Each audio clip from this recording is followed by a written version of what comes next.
In the beginning, God created the heavens and the earth, but the earth was formless and empty. Darkness was everywhere, and the Spirit of God was hovering over the waters. And God said, "Let there be light," and it was so. He separated the light from darkness, and he called the light day, and darkness night. There was evening, and there was morning the first day. On the second day, he creates the sky to separate water from water, and the water from above the vault and the water under the vault. On the third day, he called out the dry ground, and it appeared, gathered the seas in one place, and the Lord saw that it was good.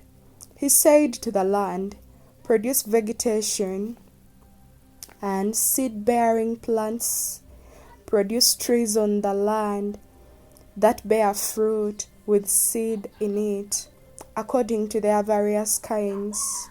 And it was so. And he saw that it was good. On the fourth day, he created lights in the vault of the sky to separate the day from the night, to serve as signs to mark sacred time and days and years, and to give light on earth, hence the sun, the moon, and the stars. And God saw that it was good.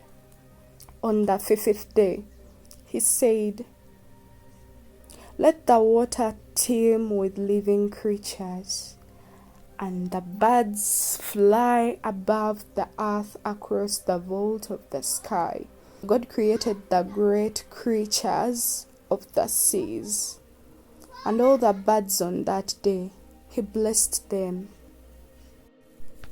And he told them to be fruitful and increase in number. And on the sixth day, he told the land to produce living creatures according to their kinds, the livestock, the creatures that move on the ground according to their kinds. And so that it was good.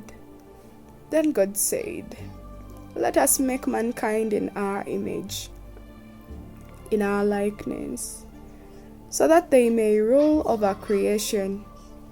He created mankind in his image. Both female and male he created them.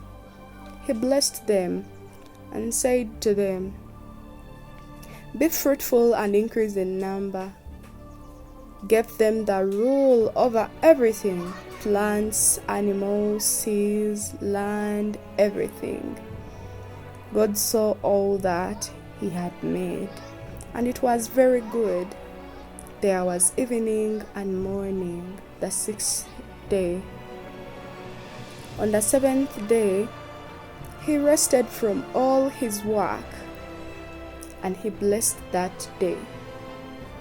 Now God had planted a garden in the east in Eden, and he put the man he had created. When God created man, he created him out of the dust, and he breathed into his nostrils a breath of life, and he became a living being. So when he created him, he put him in the Garden of Eden. Eden was a very, very beautiful garden. It was in the east. It had all kinds of trees, pleasing to the eye and good for food. But in the middle of the garden were the tree of life and the tree of knowledge of good and evil. And there was a river flowing and watering the garden. He put man in the Garden of Eden to work it and care for it. And the Lord God commanded the man, "You are free to eat from any tree in the garden, but you must not eat from the tree of the knowledge of good and evil, for when you eat from it, you will certainly die." Then the Lord God said, "It is not good for the man to be alone. I will make a helper suitable for him."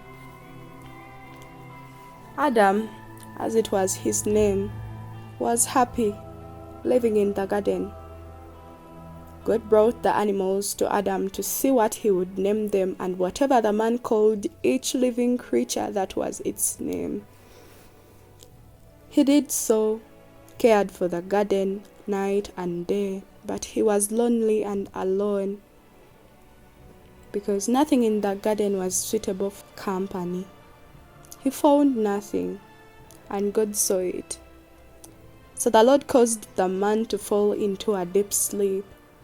In his sleep, he took one of the man's ribs and then closed up the place with flesh. Out of the rib, he formed a woman and brought her to the man and got them married. It turned out to be the happiest day to Adam, for the woman looked perfect. He had got a helper, company, a friend, and a wife. Then he said, "This is now bone of my bones and flesh of my flesh. She shall be called woman, for she was taken out of man. That is why a man leaves his father and mother and is united to his wife, and they become one flesh." They were both naked and felt no shame, and lived happily, sowing love, taking care of their home, and being each other's peace. Everything was perfect. One day, the serpent, the most crafty animal out of everything the Lord had created, said to Eve, "Did God really say you must not eat from any tree in the garden?" Eve said, "We may eat everything, and we may eat fruit from the trees in the garden, but God did say, you must not eat fruit from the tree that is in the middle of the garden, or touch it, for you will die." The serpent said, "You will not certainly die, for God knows that when you eat from it, your eyes will be opened, and you will be like God, knowing good and evil." When the woman saw that the fruit of the tree was good for food and pleasing to the eyes, and also desirable for gaining wisdom, she took some and ate it, and also gave some to her husband, and he ate it. Then the eyes of both were opened, and they realized they were naked. So they sewed fig leaves together and made the coverings for themselves. When they heard the sound of the Lord God as he was walking in the cool of the day, they hid from the Lord God among the trees of the garden. But the Lord God called to the man. He said, "Where are you?"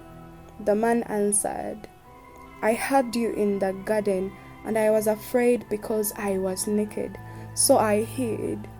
And he said, "Who told you that you were naked? Have you eaten from the tree that I commanded you not to eat from?" The man said, "The woman you put here with me, she gave me some fruit from the tree, and I ate it." But God said to the woman, "What is this you have done?" The woman said, "The serpent deceived me, and I ate." So the Lord God said to the serpent, "Because you have done this, cursed are you above all livestock and all wild animals. You will crawl on your belly, and you will eat dust all the days of your life.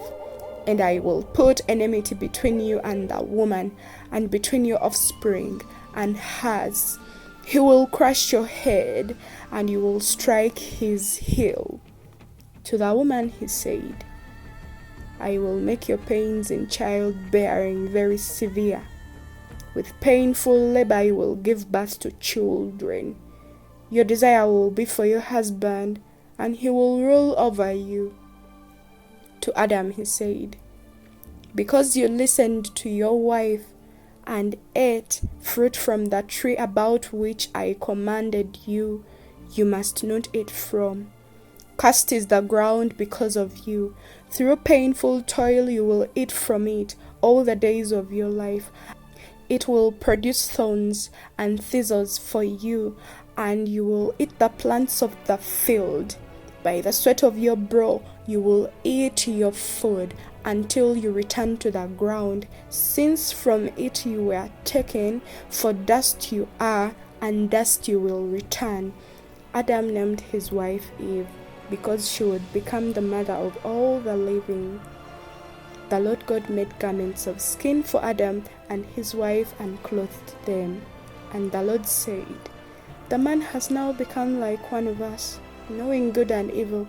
He must not be allowed to reach out his hand and take also from the tree of life and eat, and live forever." So the Lord God banished him from the Garden of Eden to work the ground from which he had taken him from.